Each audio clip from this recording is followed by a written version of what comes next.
Kalau saya Masya Allah dengan adanya munculnya Kiai Imad ini sebuah penolong kepada saya. Sekarang ada yang namanya Kiai Imad mau menjadi mujaddid baru kok dipermasalahno. Assalamualaikum warahmatullahi wabarakatuh. Marhaban teman-teman. Benarkah Kiai Haji Imaduddin Utsman adalah seorang mujaddid, seorang pembaharu Islam? Sedangkan masyhur di kalangan kita, di kalangan umat Islam, sebuah hadis Nabi yang berbunyi, Innallaha yab'atsu li hadhil ummah ala ra'si kulli mi'atin sanah may yujaddidu laha dinaha. Sesungguhnya Allah Subhanahu wa taala mengutus pada umat ini, pada umat Islam, pada setiap penghujung 100 tahun seseorang yang memperbarui agamanya, seseorang yang memperbaiki agamanya. Hadis riwayat Abu Daud.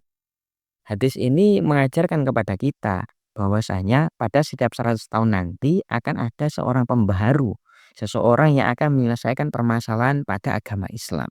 Dan sekarang di Indonesia hari ini permasalahan tentang Habib, tentang nasab itu ramai diperbincangkan.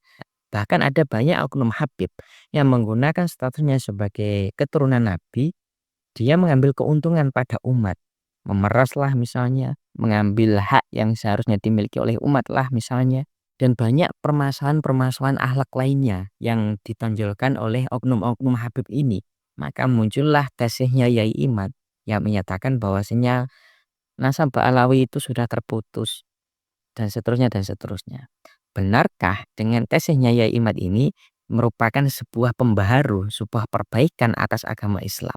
Benarkah Yai Imad itu adalah seorang mujaddid? Wallahu a'lam. Tapi ada kiai dari Pasuruan yang menyatakan bahwasanya Yai Imad akan menjadi seorang mujaddid. Ya, kita simak ulasannya. Kiai Wahid Hasyim itu wafat umur 34 tahun. Beliau sudah menjadi mujaddid baru, undang-undang negara Republik Indonesia ini adalah termasuk promotornya adalah Bapak Mbah Gus Dur. Lah, sekarang ada yang namanya Kiai Imad mau menjadi mujaddid baru kok dipermasalahno. Nah. Betul dong, nggih? Dituduh khawarij, dituduh sembarangan pun.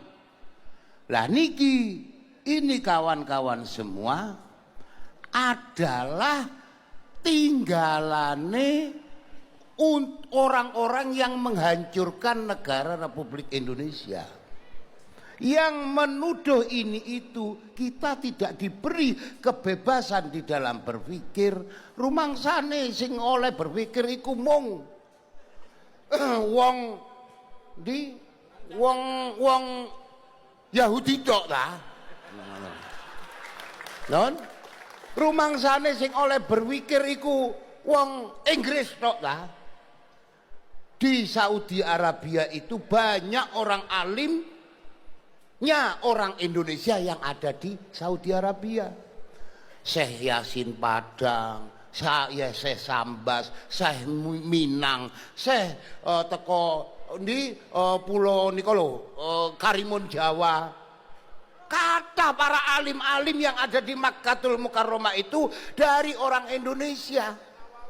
Syekh Nawawi Banten iki anak putune Kiai Imad niku Syekh putune Mbah Nawawi. Lah niki Syekh Nawawi mujaddid baru. Sekarang ada mujaddid baru tentang masalah pernasaban.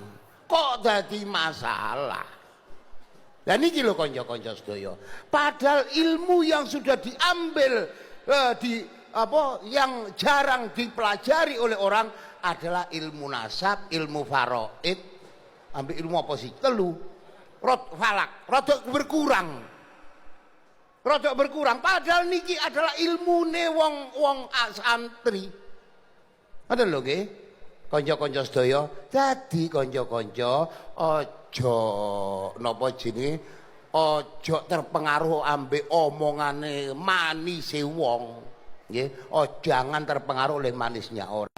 Kalau saya Masya Allah dengan adanya munculnya Kiai Imad ini sebuah penolong kepada saya. Karena apa?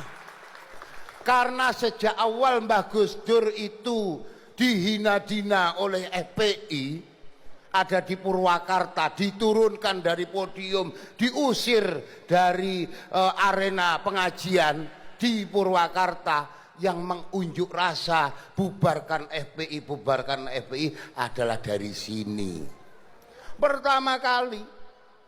Terus setelah itu ada lagi sing ngilok-ngilokno kiai anjing, ana sing ngilokno wali songo ndak ana garis keturunane, sembarangan. Lah sak mangkin hanya satu, lek awakmu ngaku anak putune Kanjeng Nabi, endi buktine? Lah hanya sepele.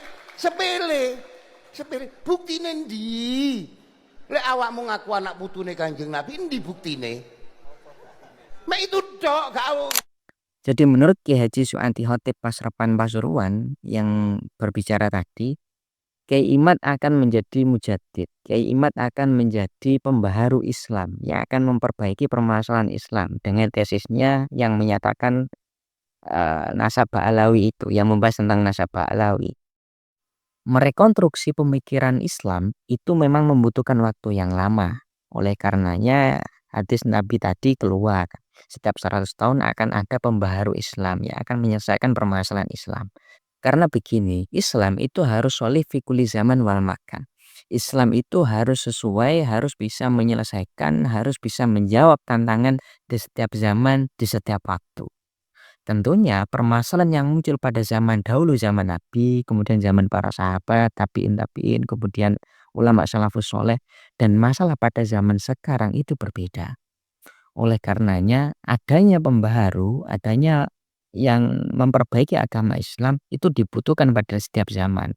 Itulah alasan kenapa Nabi Muhammad mengeluarkan hadis tadi. Karena sekali lagi ijtihad yang dilakukan oleh Imam Syafi'i misalnya, atau ijtihad yang dilakukan oleh Imam Maliki misalnya, kadangkala itu kurang sesuai dengan kebutuhan hukum pada zaman sekarang. Maka hadirnya mujtahid itu diperlukan di setiap zaman. Hadirnya mujaddid itu dibutuhkan pada setiap zaman. Dan dari bacaan yang saya baca, orang yang menjadi mujaddid itu bermacam-macam. Ada kalanya ulama, ada kalanya pemimpin, khalifah, ada kalanya seorang hakim, juru hukum, dan bermacam-macam. Misalkan dalam artikel yang saya baca di NU Online, mujaddid pertama itu adalah Khalifah Umar bin Abdul Aziz. Beliau merupakan khalifah di dinasti Umayyah pada zaman dulu. Kemudian ada Imam Al-Ghazali, kemudian ada Imam Ar-Razi, kemudian ada Imam Abu Hajar Al-Haytami, dan seterusnya dan seterusnya. Jadi setiap 100 tahun pasti akan ada mujaddid yang memperbarui, yang memperbaiki Islam. Jadi benarkah Kiai Haji Imaduddin Utsman akan menjadi mujaddid dengan tesisnya, dengan penelitiannya yang membahas tentang nasab Ba'alawi, yang kemudian menjadi sebuah gelombang besar. Orang mulai paham bahwasanya taklid buta terhadap Habib-habib itu tidak baik. Kadangkala Habib itu melakukan hal-hal yang di luar nalar, hal-hal yang di luar syariat misalkan. Tapi kita karena tidak paham, karena kita hanya taklid, itu Habib kita patuh dan manut-manut saja. Datanglah Yai Imad dengan tesisnya tentang Habib, tentang Ba'alawi. Orang-orang mulai paham, orang-orang mulai berpikiran bahwasanya selagi habaib itu melakukan hal yang di luar nalar, di luar syariat, maka kita boleh menolak apa yang dilakukan Habib itu. Gelombang-gelombang seperti ini banyak bermunculan. Jadi sebuah gerakan besar sepertinya. Jadi sekali lagi, benarkah Yai Imad akan menjadi mujaddid dengan tesisnya, dengan memperbaiki permasalahan nasab yang saat ini masih ramai dipermasalahkan? Ya Allah alam bisawab. Jadi bagaimana menurut teman-teman? Demikianlah, kurang lebihnya mohon maaf. Wallahul muwaffiq ila aqwamit thoriq. Wassalamualaikum warahmatullahi wabarakatuh.